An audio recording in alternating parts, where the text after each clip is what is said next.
Problem-free philosophy. Acura Matata. Okay, welcome back everyone on MyTyme. Hopefully that little song and dance, although you couldn't see the dance, will become clear in just a moment. But before we go into the next prize car and the qualifiers for it, the challenge has been completed. Italian Renaissance cars in the end were needed. Italian cars all throughout. It wasn't too hard, to be honest with you. I was going to farm this a bit more, but there isn't a farming node. I just wanted to make sure I got the ceramic pack before I forget, which is what I normally do in these weekly challenges, to be fair. So we got the challenge completed. Then the next part is the next prize car, and that is the SLS GT3. Now we can click on my cars, we can click on all cars, and we can come, let's just click on manufacturers. Excuse me, it can be a lot easier. So we can come along to Mercedes and we can see the beautiful car in all its glory. So the first thing you will notice here is it has amazing stock handling. Now everything else, slick tyres aren't great, low ground clearance, you expect 1361 weight. It's not exactly the lightest car in the game, it's not obviously amazingly heavy either, but 97 stock handling. It's going to be a great car for track events. German enthusiasts, people with Mercedes garages popping off with great cars are going to want this in their garage. Now the motorsport tag is nothing too revolutionary, we don't see it that much in the game, but still it could be an extremely useful car in future events where German or Mercedes is the main figure, so the main requirement. So how are we going to get that? Well, interestingly enough, when we click on the actual qualifiers, we're going to need to use 4-wheel drive 2000s to get the car. Essentially, we'll get the cars to get the car, you know, the pre-requirements of the requirements. So let's look at the actual prices first. Every car is an Acura. That leads me to believe that when it comes to the finals, Acura times 2, for example, is going to be one of the requirements. But if we look further into the cars, we'll do the packs first. Standard packs usually, nothing amazing here. 2 carbon fibers. We do have an epic up in rank 1 to 3. So ranks 1 to 3 look extremely good. Are people going to be able to get it? It's going to be difficult. When you see the kind of cars you're going to need in a minute, you will see why it'll be difficult. And I think even rank 4 to 10 again is going to be hard. Everything below that is pretty much not worth talking about. So for a lot of people, this is going to be a qualifiers where they're not going to get too invested in, but we can still see what we think the finals are going to bring us. Every car is an Acura. However, what else do they have in common? Well, it's not drivetrain. That's a 4-wheel drive.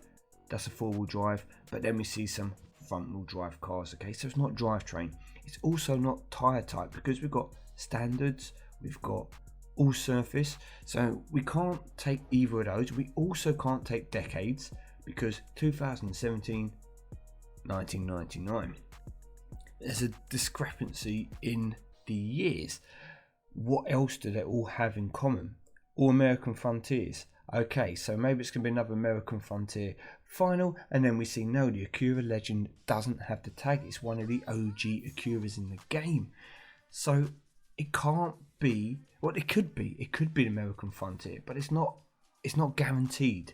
So the only thing that I can really link with all these cars, apart from being Acura, and I think it is a big point actually, is that they are all either standard tyres or all surface tyres. Now if we look at the first car here, the main prize which you're going to get, the all surface 4-wheel drive Acura RDX, we've seen this in previous events. We'll just take excuse me again, we'll just take the previous pro car, the Lotus Exige, an ultra rare car, was the top rank for the prelims, and that car was meant to be really useful in the finals. Yes, I might have used a 340R, and a lot of people might have used a 340R instead, but the idea was twisty circuits. That kind of car was going to be pretty useful, and you could potentially win the prize car having that car in your deck. So with the Acura here, all surface standard tyres, I have to assume that the prizes are leading us towards a finals where we're going to have rain or dirt, or obviously a bit of both. And all surface 4-wheel will perform reasonably well on both, obviously better in the dirt, but it can do both. Same with the standard tyres. Standard tyres will be better on dirt tracks than your performance tyres, and if it is rain, then these cars are going to be better suited for it. So expect some form of rain in the finals. That's what I'm saying. Probably with a bit of dirt as well. If I actually have a look at the Acura cars that I already have in my garage, unfortunately, it's not a manufacturer that I have invested a lot in. As we scroll across, the good news is I do have a lot of super rares, and mainly because of all those packs have opened, there's quite a lot of Acura in the super rares, so it's a good chance for people to potentially something like the TSX if you need a standard tyre car, or the ILX here potentially. You know, you've got the RDX in the actual game as well as a prize if you want to try and take that, max that out to help you to be able to at least enter the finals and potentially get the top 80, potentially snipe a carbon fiber. They're not going to help you to win the prize car, but they may help you get something like a carbon fiber pack. If we look at my top end, and what's really important for me is not having that American Frontier tag means I might actually be able to use the NSX in the final. It does have 4-wheel drive. Okay, mine is still stock with the exception of it being cash invested to bring it up to 1.3. 784 races in 433 days. Obviously, I have used the car. I've used it a reasonable amount, but I feel that I've missed the boat for when this car was relevant. There was a time where this car was a great car for American events, and it was not a key car, but a lot of people were working on it if they had it. And I feel kind of I've got that too late. It's not really a relevant car in the meta. So is it something I would invest my epics into? I'm not sure. I do have the RSX almost maxed out. This will cover that standard tyre kind of area. Yes, it is rear wheel drive, but if I want to save my resources for the final and still have a shot at a carbon fiber, I probably can. I probably can without having to buy an Acura pack. That's what I'm hoping for. But if we come and we see that we need to give our best shot to say get one of these two top prizes, we need to have 4-wheel drive 2000s. Okay. Now, if I go into the event, click on 4-wheel drive 2000s, you will see I have a few Lamborghinis knocking around here, but none of them are maxed out. All basic upgrades. I've put one upgrade into this Lamborghini because it was one of the first. Oh, no, sorry. Yep, sorry, haven't done it. I thought I had done an upgrade to a Lamborghini. Nope, I haven't. Nope, no upgrades to any of my Lamborghinis. They're all still stock. Yep.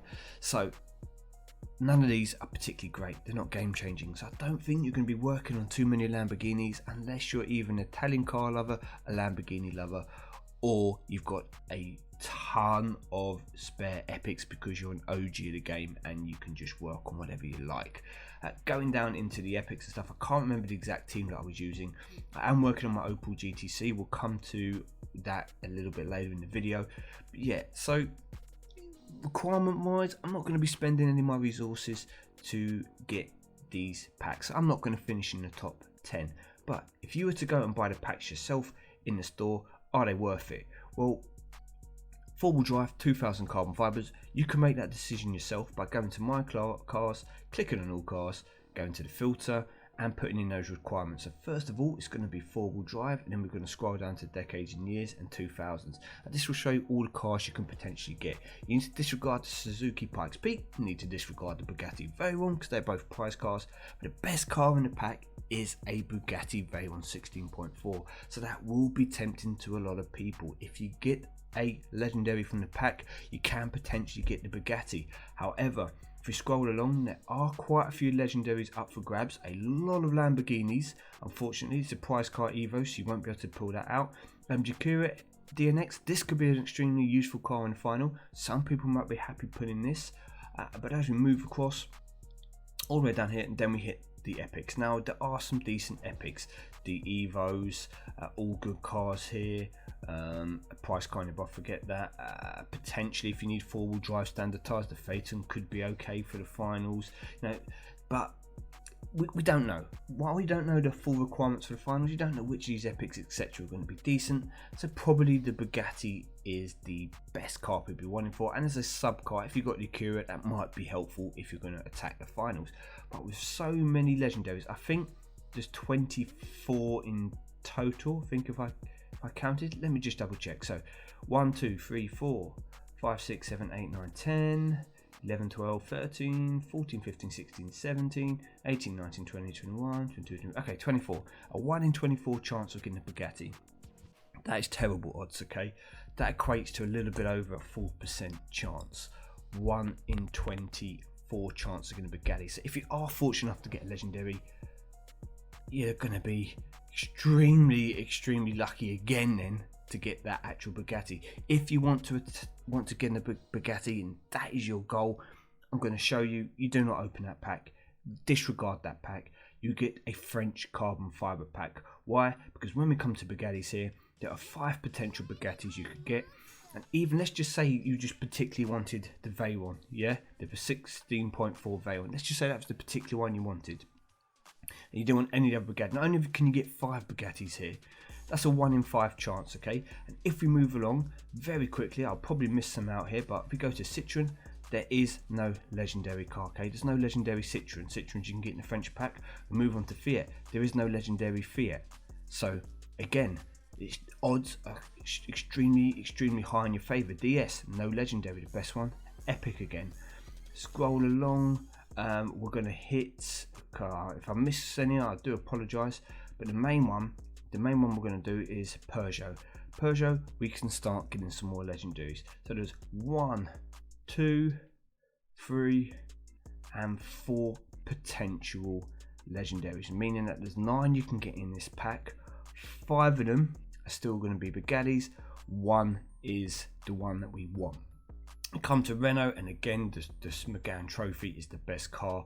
So as we then scroll out, we come to the end pretty much of the French packs. So you've got a 1 in 9 chance of picking that specific Bugatti, which is better than 10%. That's better than 10% of getting a Bugatti in comparison to your 4% by getting those 4-wheel drive 2000 packs. And on top of that, if you just want to get any Bugatti, 5 in 9, that gives you over 55% chance of pulling a Bugatti from a French carbon fiber pack if you get a legendary, compared to the 4% chance just over you're going to get from opening that 4-wheel drive 2000s carbon fiber. So do not be fooled by the Bugatti in there. It is not the pack to get that car. Wait for French carbon fiber packs. Okay, cool. Now, all that said, what else am I doing in this game? Well, I am trying to focus on clearing out my garage. If you click on here, you will see that unfortunately I do have a lot of cars. And why I say unfortunately, because I do not need 4,000 uncommons, 180 commons, you know, all these ultra rares. I was keeping cars to use as fuse. What I need to do now, I need to go through and I need to decide which cars I want to keep locked, which cars I don't want to keep locked. So when I have these 280 odd unlocked cars, I need to start going through and deciding, okay, if I'm going to start locking them. If I'm not, I need to go through and start selling them. So here, for example, that's okay, Chrysler Hearse, I don't think I'm going to need 3 of these. I'm going to keep 1 just in case. So let's sell. I need to start freeing up cash. I don't need to free up the slots. The slots isn't such an issue at the moment, but I just want to free up the cash to start actually working on and finishing some projects. Same with, that's what I said with my Acura earlier, finishing that off, maxing out the Opel GT, see the concept. Again, if I've got, for example, I think I've got a Dakota RT, I will have to check this. Again, same with the Ford Mondeo, say I've got one of these, I've got it maxed out, I don't want a second, get rid of it. Get rid of all these RQ cars. If anything, I'm going to keep hold of some of the lower RQ cars just because they're easier. When you come to upgrades, they'll be the first cars that come up. I can just throw them straight up and max out my cars. If I want to keep a boss, or I want to keep, say, 2 bosses, then yes, I'm going to keep 2 and start to get working on them and sell the rest. But again, here Maserati Mexico, for example, I'm saying, okay, I'm not going to need 3 of those. I'm not going to need any of these Mazda CX-5. Say I've not used them. Cars that are useful in clubs, keep, and actually try to work on some cars. That's what I want to be doing. I don't want to be sat here with 1,400 cars in my garage and just a lot of clutter. I want to start decluttering, and that cash that I get will help me to open, yes, you guessed it, some ceramic packs. Just before we end this video with those few ceramic packs that I'm going to open, just a side notice, hot hatch up for grabs, not anything I'm particularly interested in. They do have the bundles again, so your gold bundles, if you are interested in getting gold, these bundles are definitely worth getting because you get the bonus packs with them, whether it be a ceramic pack, carbon fiber, etc. Me personally, I'm going to be skipping these ones this go. But other things that I need to spend my money on, these packs, I'm definitely not going to be them. But I do not discourage people from doing so if you can afford to, and you were going to get gold in the game anyway, because they obviously give you something extra on top than just going into the shop excuse me, and buying the gold outright. I think I need to properly clear my throat before I do this ceramic pack opening. Okay, that should be better. Oh, okay, right, to finish ceramics. How many? I'm just going to do 2. Okay, I'm just going to do 2 packs just to end the video. See if we get a little bit lucky. Let's see. Again, nothing I'm really particularly after here. Double super rares are good, because then I can start working on more ultra rares, and anything above a super rare is obviously extremely useful, because I can either build it if it's a good car, or it's going to be more fused. Definitely need to start working on cars, be more proactive, getting some of these low end cars that are going to be useful, or I find useful, get them built up, and the ones that I'm not, just getting them out my garage. Like for example, Ford Thunderbird Turbo Coupe here. If I'm going to max it out, then max it. If I'm not, then sell it. Oh, it's at least a double super rare. That's what I've got to get in the habit of doing. Okay, so I can pick up there 2 cars. If I don't build them, let's get working on that ultra rare. Let's get my garage to a state that when it actually comes to some of these events, and let's go to Hatchback USA just to show you, I am not stuck with a garage of unleveled up cars. That's the main thing. So when it comes to hatchbacks here, for example, I'm using a Vanish Sport Megane. I've still got to do another upgrade into it. So frustrating when you can see yourself just losing races because your car isn't maxed out. Again, I'm using the 2/8 here. Losing races because your car isn't maxed out. I'm not going to be able to penetrate the top 10 in the majority of events without maxed out cars. So that's what I want to do. Reduce my garage size, reduce not so much the deadwood, but the cars that I'm not using. Sell some of the cars maybe that I've upgraded if they're super rare or lower, and get the cash back and open some other packs or invest in other cars, and just get myself to a stage where I have what we're going to call a bellissimo garage. So thank you very much for watching. I have been MyTyme. I will be back when we come towards more of a conclusion in the SLS event. I haven't showed you any of the gameplay at the moment because I don't think it's something I'm going to do particularly well in. So I will wish you all the best of luck in it though, and we will be looking forward to the finals to see if hopefully my prediction is going to be correct, but also if I can make an indent into that price car and potentially get this SLS. Thank you everyone, have a very good week. I've been MyTyme, I'll see you all soon.